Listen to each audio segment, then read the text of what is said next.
Good morning friends, तो मैं अभिजीत कुमार दुबे समृद्धि की यूट्यूब चैनल पे आप सभी का हार्दिक स्वागत करता हूं, अभिनंदन करता हूं दोस्तों। तो आज हमारे सभी डीएलएड एनआईयूएस के जो विद्यार्थी हैं उनके लिए बहुत ही महत्वपूर्ण और इम्पॉर्टेंट दिन है, क्योंकि आज सुप्रीम कोर्ट के अंदर में रिव्यू पिटीशन पर डिस्कशन होने वाला है, आज वर्डिक्ट आने वाला है। तो दोस्तों आज का ये दिन बहुत ही महत्वपूर्ण है। पूरा सेशन को आप सुनेंगे ठीक से क्या और हमें क्या क्या करना है जिससे कि हमें जल्दी से न्याय मिले, उन सभी चीज़ों पर हम लोग बात करेंगे। और ये एक बात तो निश्चित हो गया है कि अब ये आप अपने मन से निकाल दीजिए कि सरकार या कोई भी व्यवस्था आपको न्याय नहीं देगा, ऐसा नहीं होगा। जिस तरीके से पूरे भारत से आप लोगों को न्याय दिलाने के लिए आवाज़ उठ रही है और जिस तरीके से ये चीज़ें हो रही हैं, आपको न्याय ज़रूर मिलेगा। लेकिन हाँ, अब है कि जल्दी से जल्दी मिल जाए।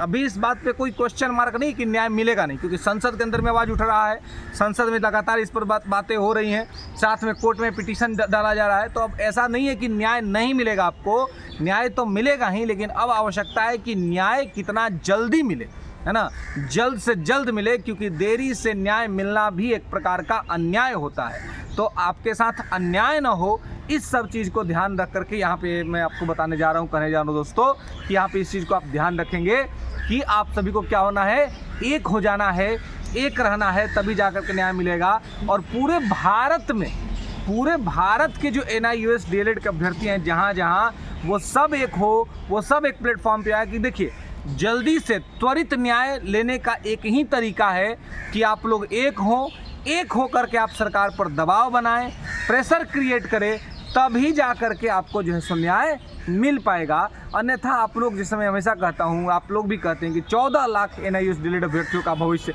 14 लाख एनआईयूएस डीएलएड अभ्यर्थियों का भविष्य। तो 14 लाख में आप लोग कहाँ हैं? 14 लाख बताइए, 14 लाख में आप लोग दिख रहे हैं? 14 लाख नहीं दिख रहे हैं। क्या क्यों नहीं दिख रहे हैं? क्योंकि मतलब 1 लाख लोग भी एक झंडे के नीचे नहीं दिख रहा है, एक साथ संगठित होकर के नहीं दिख रहा है। तो ये बहुत इंपॉर्टेंट है कि सब लोग एक हों, और एक हो करके तब जा करके आप लड़ाई लड़िएगा।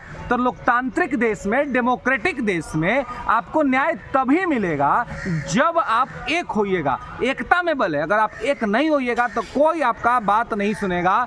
और आगामी आने वाले राज्यों के अंदर में विधानसभा चुनाव होने हैं, जैसे कि बिहार में विधानसभा चुनाव होना है, तो बिहार में मैं हमेशा कहता हूँ कि जो एनआईयूएस डीएलएड अभ्यर्थी जो हैं वो यहाँ पर अपने एमएलएज अपने क्षेत्र में दबाव बना सकते हैं, प्रेशर क्रिएट कर सकते हैं, एक होकर के आप ये कर सकते हैं, जिससे कि अगले साल होने वाले चुनाव परिणाम को लेकर के भी सरकार गंभीर रूप से सोचे कि उसे एनआईयूएस डीएलएड के अभ्यर्थियों को न्याय देना है ना। साथ ही हर स्टेट के अंदर में जहाँ पे जो विद्यार्थी हैं एनआईयूएस डीएलएड को, उनको संगठित होकर के वहाँ के अपने जनप्रतिनिधियों से अपने मुद्दे को रखना चाहिए, ताकि वो अपने राज्य के विधानमंडल के अंदर में इस बात को रखें और साथ ही संसद में उनकी आवाज़ गुंजायमान हो, राहुल गांधी उनकी बातों को उठाए। इसके लिए क्या करना पड़ेगा?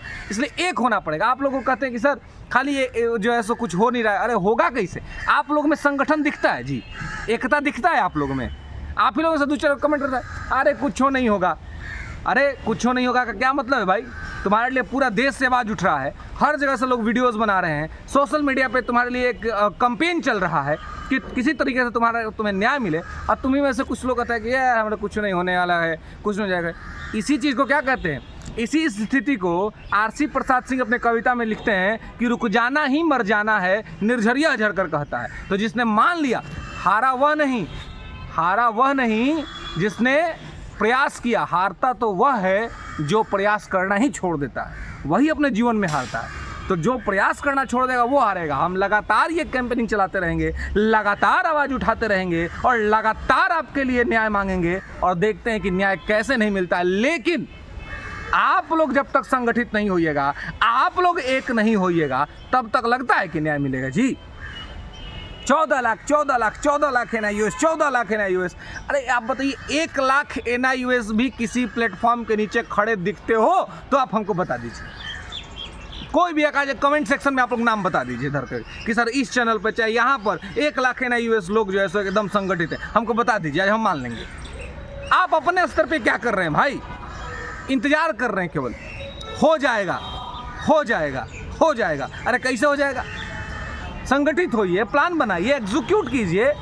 आज सुप्रीम कोर्ट में रिव्यू पिटीशन पे चर्चा होना है, तो उस पर देखते हैं कि वर्डिक्ट क्या आता है। लेकिन आप सब लोग जितना जल्द में बार रखो कि न्याय आपको मिलेगा, एनआईयूएस डीएलएड को मान्यता मिलेगी, इसमें कोई दो राय नहीं है। मैं लिख के देता हूँ, ये मिलेगी, सरकार को देना पड़ेगा, लेकिन जितना जल्दी मिल जाए उतना अच्छा है, ताकि आने वाली आगामी वैकेंसीज में, अभी बिहार में फिर बम्पर वैकेंसी आने वाली शिक्षक भर्ती में, आपने शिक्षा मंत्री को सुना होगा सदन के अंदर बोलते हुए। तो भाई विद्यार्थियों को मौका कब मिलेगा? तो अगर आप सारे मौके निकल जाए और तब आपको मान्यता मिल भी जाए तो कोई मतलब है उसका। मैं बराबर से कहता हूँ कि देरी से न्याय मिलना भी आपके साथ अन्याय है। तो ऐसी स्थिति में टाइम रहते, समय रहते न्याय ले लेना, ये आपके लिए बहुत ज़्यादा इम्पॉर्टेंट है, बहुत ज़्यादा जरूरी है। इसके लिए आप सभी को सम्मिलित प्रयास और अभ्यास करना चाहिए और एक होना चाहिए, समझ रहे हैं? आज जो भी वर्डिक्ट आएगा, जो चीज़ें होंगी, उस पर मैं शाम को फिर आपको अपडेट दूंगा कि NIOS में क्या अपडेट्स आ रहा है। लेकिन आप सभी को एक होना होगा, जिससे कि संसद से लेकर सड़क तक, सड़क से लेकर संसद तक NIOS DLED का जो मांग है वो गुंजायमान हो जाए, और तात्कालिक जो केंद्र की सरकार है नरेंद्र मोदी के नेतृत्व में जो चल रही है, ये मोदी जी के मनोमस्तिष्क में NIOS DLED का बात घुस जाए और उनको न्याय देना पड़े, उनको मान्यता दिलवाना पड़े। इसके लिए आपको संगठित होना पड़ेगा, इसके लिए आपको एक होना पड़ेगा। अगर आप एक नहीं होइएगा, अगर आप संगठित नहीं होइएगा, तो आपको कुछ नहीं मिल पाएगा, और मिलेगा भी जब तो उसका कोई मतलब नहीं रह जाएगा, क्योंकि आप सभी आम मध्यम वर्गीय गरीब परिवार के लड़के हैं। आपको अपने अधिकार के लिए स्वयं लड़ना पड़ेगा। कोई आपको थाली में सजा करके आपका अधिकार नहीं दे सकता है, आपको अपने अधिकार के लिए स्वयं लड़ना पड़ेगा। तो दोस्तों, चैनल को लाइक करो, वीडियो को शेयर करो, अधिक से अधिक NIOS मिनट को एकजुट करो, और चैनल को सब्सक्राइब करो, ताकि तुम्हारे लिए आवाज़ लगातार मजबूत करते रहें। धन्यवाद।